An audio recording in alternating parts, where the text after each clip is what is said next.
ஒரு பக்கம் 3 உலகங்களையும் அழிக்கும் சக்தி கொண்ட மகாதேவன், மறுபக்கம் ஸ்ரீராமருக்காக உயிரையே கொடுக்க தயங்காத வாயுபுத்திரன் அனுமன். இவர்கள் இருவரும் ஒரே போர்க்களத்தில் நேருக்கு நேர் நின்றால் என்னாகும்? சிவபெருமானின் பினாகம் அனுமனை நோக்கி பாய்ந்தது. அனுமனின் கதாயுதமும் மகாதேவனையே தாக்கியது. ஒரு கட்டத்தில் சிவபெருமானின் மார்பில் விழுந்த அனுமனின் ஒரே அடி மகாதேவனையே 2 அடிகள் பின்னால் தள்ளியது. அந்த கணத்தில் தேவர்கள் அனைவரும் நடுங்கினர். மகாதேவனின் 3வது கண் திறந்தால் இந்த பிரபஞ்சத்தின் நிலை என்னாகும்? ஆனால் அதைவிட பெரிய அதிர்ச்சி காத்திருந்தது. தனது உயிரையே பணயம் வைத்து சிவபெருமானுடன் போரிட்ட அனுமன் அடுத்த நொடியில் தனது ஆயுதங்களை கீழே வைத்துவிட்டு, என் தெய்வத்தின் மீது இனி ஒருபோதும் ஆயுதம் ஏந்த மாட்டேன் என்று கூறினான். சிவனுக்கும் அனுமனுக்கும் இடையே இந்த போர் ஏன் நடந்தது? ஒரு பக்தனை பாதுகாப்பதற்காக மகாதேவனே ஏன் போர்க்களத்தில் இறங்கினார்? அனுமன் ஏன் தனது சொந்த தெய்வத்தையே எதிர்த்து போரிட வேண்டிய நிலைக்கு தள்ளப்பட்டான்? சிவனின் 3வது கண் திறக்காமல் இந்த போர் எப்படி முடிந்தது? இந்த கேள்விகளுக்கான பதில் ஒரு சாதாரண போரின் கதை அல்ல. இது பக்தி, கடமை, வரம், விதி மற்றும் ஹரிஹர ஒற்றுமையின் மகத்தான கதை. மகாதேவன் மற்றும் மகாபலி அனுமன் நேருக்கு நேர் மோதிய அந்த இதிகாச போரின் தொடக்கத்தை நோக்கினாள். வீரபத்திரன் பின்வாங்குவதைக் கண்டதும் வானில் ஒரு விசித்திரமான அமைதி நிலவியது. அனுமன் மெதுவாக தலையை உயர்த்தி வானத்தை பார்த்தான். அடுத்து யார் வரப்போகிறார் என்பதை அவன் புரிந்து கொண்டான். கர்ணனும் வீரபத்திரனும் போரில் பலனளிக்க தவறிய நிலையில் தனது பக்தன் வீரமணிக்கு அளித்த வரத்தை நிலைநாட்ட மரணத்தையே வெல்லும் மகாதேவன் போர்க்களத்தில் தோன்றினார். ஒருபுறம் தேவர்களுக்கெல்லாம் தேவனான மகாதேவன், மறுபுறம் அவருடைய 11வது ருத்ர அம்சமாக விளங்கும் வாயு புத்திரன் அனுமன். அன்று ஒரு பக்தன் தனது சொந்த தெய்வத்தையே எதிர்த்து நிற்க வேண்டிய சூழ்நிலை உருவாகியிருந்தது. அனுமனின் கண்களில் வியப்பும் பக்தியும் கலந்திருந்தன. அதே நேரத்தில் தனது கடமையை நிறைவேற்ற வேண்டிய கட்டாயமும் அவன் மனதில் பெரும் குழப்பத்தை ஏற்படுத்தியது. அனுமன் உடனடியாக கைகூப்பி மகாதேவனை வணங்கி, தேவர்களின் தலைவரே, நீங்கள் என் தெய்வத்தின் தெய்வமாக விளங்குகிறீர்கள். ஆனால் ஒரு சேவகனின் கடமை அனைத்திற்கும் மேலானது. ஸ்ரீராமரின் தம்பியையும் படையையும் காப்பாற்ற வேண்டியது என் கடமை. எனவே என்னை மன்னியுங்கள் மகாதேவா, போரிட எனக்கு அனுமதி அளியுங்கள் என்றான். அனுமனின் வார்த்தைகளை கேட்ட மகாதேவனின் முகத்தில் கம்பீரமான அமைதி தோன்றியது. அவர் தனது தீவிர பக்தனின் கண்களை ஆழமாக பார்த்து, மகனே அனுமனே, இந்த போர் உன் விருப்பத்தாலோ என் விருப்பத்தாலோ தொடங்கவில்லை. இது காலத்தாலும் விதியாலும் அரங்கேற்றப்படும் ஒரு நாடகம். எது எழுதப்பட்டிருக்கிறதோ அதுவே நிச்சயம் நடக்கும். என் ஆசீர்வாதங்கள் எப்போதும் உன்னுடன் இருக்கும் என்றார். மகாதேவனின் அந்த வார்த்தைகளை கேட்டதும் அனுமன் தனது தலையை உயர்த்தினான். இதுவரை அமைதியாக இருந்த பக்தியின் சக்தி இப்போது கற்பனை செய்ய முடியாத பேராற்றலாக மாறியது. அடுத்த கணமே 3 உலகங்களையும் நடுங்கச் செய்யும் அளவுக்கு கடுமையான போர் தொடங்கியது. மகாதேவன் தனது வலது கையை வானத்தை நோக்கி உயர்த்தினார். அப்போது ஒரு திவ்ய ஒளியின் மத்தியில் அவரது வலிமைமிக்க வில்லான பினாகம் தோன்றியது. மகாதேவன் பினாகத்தின் நாணை இழுத்த கணத்தில் திசைகள் அனைத்தும் நடுங்கின.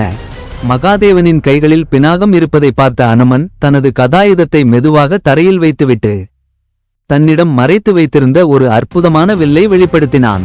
பின்னர் மகாதேவன் ஒரு பயங்கரமான கர்ஜனையை எழுப்பி பினாக வில்லில் கொடியதொரு ஆயுதத்தை பொருத்தினார். அதிலிருந்து ஆயிரக்கணக்கான விஷப்பாம்புகள் சீறி பாய்ந்து அனுமனை நோக்கி வந்தன. ஆனால் வாயுபுத்திரனான அனுமன் ஒரு கணமும் தாமதிக்காமல் தனது வில்லின் நாணை இழுத்து கருடாஸ்திரத்தையே ஏவினான். அடுத்த நொடியில் ஒரு பிரம்மாண்டமான தங்க கழுகு தோன்றி சர்பாஸ்திரத்தின் மீது பாய்ந்து அதனை செயலிழக்கச் செய்தது. அனுமனின் போர்திறமையை கண்ட மகாதேவன் தனது அம்பரா துணியிலிருந்து மரணத்தையே வரவழைக்கும் அளவுக்கு கொடியதொரு ஆயுதத்தை எடுத்தார். அந்த ஆயுதம் இருளை கக்கியபடி அனுமனை நோக்கி பாய்ந்தது. அதை தடுக்க அனுமன் மீண்டும் கருடாஸ்திரத்தை ஏவினான். ஆனால் நடுவானிலேயே அந்த பயங்கரமான நாகத்தின் பேராற்றல் கருடாஸ்திரத்தை விழுங்கியது. அடுத்த கணமே அந்த கொடிய ஆயுதம் அனுமனின் மார்பில் நேராக தாக்க அதன் வேகத்தால் அனுமன் பல அடிகள் பின்னோக்கி தூக்கி எறியப்பட்டான். தேவர்கள் அனைவரும் நடுங்கினர். ஆனால் அவன் சாதாரண வீரன் அல்ல, வஜ்ராயுதம் போன்ற வலிமை கொண்ட வாயு புத்திரன். ஜெய் ஸ்ரீராம் என ஆகாயத்தையே அதிரச் செய்யும் அளவுக்கு ஒரு மாபெரும் கர்ஜனை எழுந்தது. வாயுவின் மகன் மீண்டும் நிமிர்ந்து நின்றான். வில்லும் அம்புகளும் இருவருக்கும் பலனளிக்காத நிலையில் போர் இன்னும் மூர்க்கமானதாக மாறியது. மகாதேவன் தனது பினாக வில்லை மீண்டும் வானத்தில் மறையச் செய்தார். அடுத்த கணமே பிரபஞ்சத்திலேயே மிகவும் கொடிய ஆயுதங்களில் ஒன்றான சந்திரஹாசம் அவரது கையில் தோன்றியது. அவருக்கு எதிரே இடியை போன்ற வலிமை கொண்ட அனுமனின் தங்க கதாயுதம் தயாராக இருந்தது. இப்போது போர்க்களத்தில் ஆயுதங்களின் மோதல் தொடங்கியது. சந்திரஹாசும் கதாயுதமும் மோதிய ஒவ்வொரு முறையும் அவற்றிலிருந்து பறந்த தீப்பொறிகள் சூரியனின் வெப்பத்தையே மிஞ்சும் அளவுக்கு பிரகாசித்தன. சந்திரஹாசின் ஒவ்வொரு அடியும் கடலையே பிளக்கும் அளவுக்கு பேரழிவு சக்தி கொண்டதாக இருந்தது. ஆனால் அனுமனின் கதாயுதம் அசைக்க முடியாத ஒரு தடையைப் போல ஒவ்வொரு தாக்குதலையும் தடுத்து நிறுத்தியது.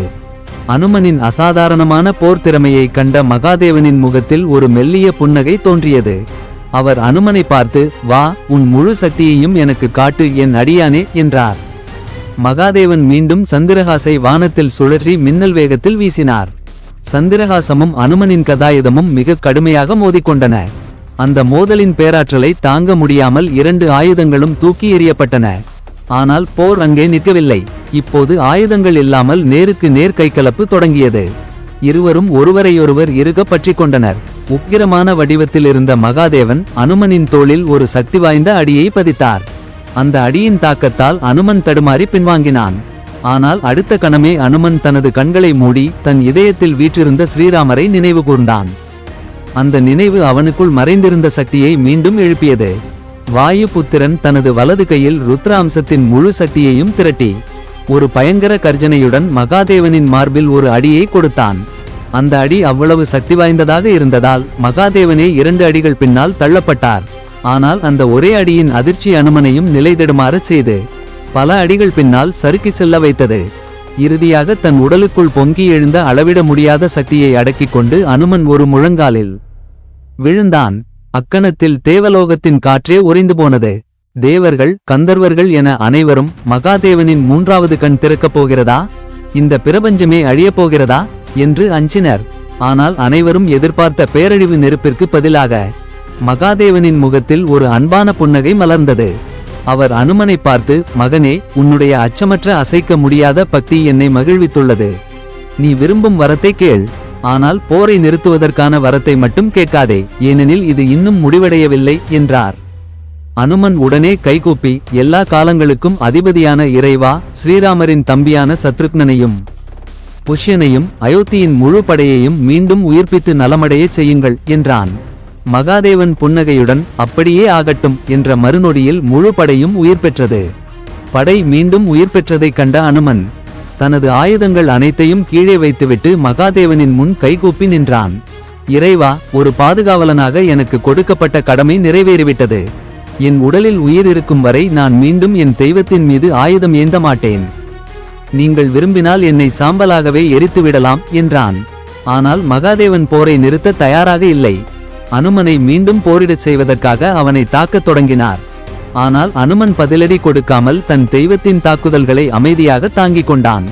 அப்போது சுயநினைவு பெற்ற சத்ருக்னன் ஆயுதமின்றி அனுமன் தாக்கப்படுவதைக் கண்டு கோபமடைந்து மூவுலகிலும் மிகவும் அழிவுகரமான பிரம்மாஸ்திரத்தை ஏவினான். அந்த பிரம்மாஸ்திர நெருப்பு மகாதேவனை நோக்கி பாய்ந்தது. ஆனால் மகாகாலனான மகாதேவன் தனது வாயை திறந்து அந்த பிரம்மாஸ்திரத்தையே நடுவானில் விழுங்கிவிட்டார். சத்ருக்னனின் இந்த துணிச்சல் மகாதேவனின் கோபத்தை தூண்டியது. அடுத்த கணமே வானத்தில் சிவபெருமானின் அழிவுகரமான நடராஜ வடிவம் தோன்றியது. அந்த தாண்டவம் தொடங்கினால் பிரபஞ்சமே அழிந்துவிடும் என்ற அச்சம் சூழ்ந்தது. ஆனால் தாண்டவம் தொடங்குவதற்கு சற்று முன்பு தேவபுரத்தின் காற்றில் ஒரு தெய்வீக அமைதி பரவியது. ராம் வந்தே ரகுநந்தனம் தர்மஸ்வரூபம் சனாதனம் கருணாசாகரம் ராகவம் சரணம் மம.